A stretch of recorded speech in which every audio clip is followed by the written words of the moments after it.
So what's up again mga guys, no? Ayan guys, magbabalik tayo guys. So ayan guys, tamang vlog muna tayo kasi wala pang oras guys, malayo pa. So ayan guys, no, nandito tayo sa Cars and Credit Canada. So ayan, lamig yung panahon guys. So pang 278 na tayo guys. Pasensya na guys, hindi tayo nakatag sa bus. Gawin na lang natin apat pala guys para maging hindi na guys, no? So ayan guys, so mahangin ngayon guys, no? Hindi ako naka-jacket kasi kailangan ayan guys, no?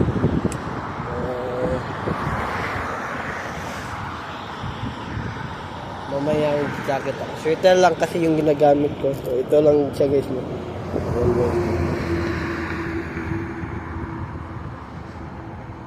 Ayan guys, Monday ay receive na naman tayo ng delivery. So ewan ko kung baka sabihan ako ni Ma'am Jonah na sa Monday maaga ka, alas 8 nandito ka na para may isang oras ka makahantay, o pagdating ng delivery clock in ka na agad, or alas 8 clock in ka na dito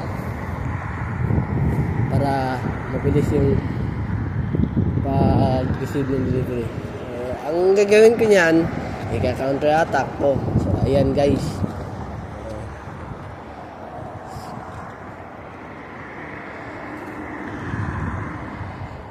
may gagawin akong plano guys, no? Ayaw kong maaga akong mag-clock in guys kasi ang nangyayari dyan ay magiging 7 hours yung pasok ko instead na 6 hours lang. So ewan ko ba guys, bakit ganyan sila guys, no? So yan yung gagawin ko guys, 8:24 ako alis, bahala sila dyan. Nagbabase lang ako sa delivery. Anyways,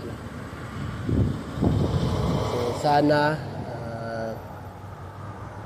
alas 9 yung pasok ko umaga.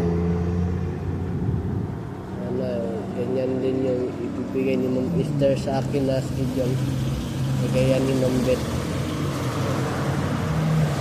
Kung tanungin man ako ni Ma'am Esther ngayon, anong binigay na schedule sa iyo ni Ma'am Beth?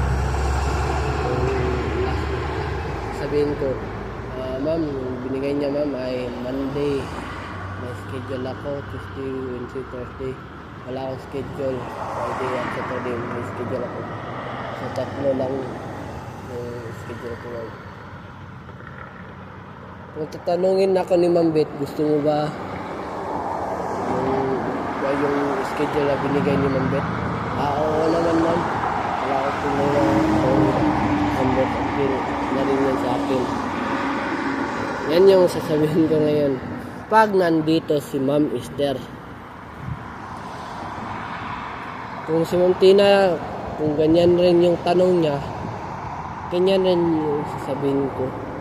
Kung ka Ma'am Jonah, ganyan rin yung sasabihin ko, diba? Mautak kasi ako guys, no? Ayan guys. Ayan guys, mukhang papasok na ako guys. So hanggang dito na lang tayo guys. Mamaya ulit pag-subscribe sa aking YouTube channel, Aaron Corralde, at huwag kalimutang pinutin ang notification bell para updated kayo lagi sa aking vlog. So ayun na muna ngayon guys.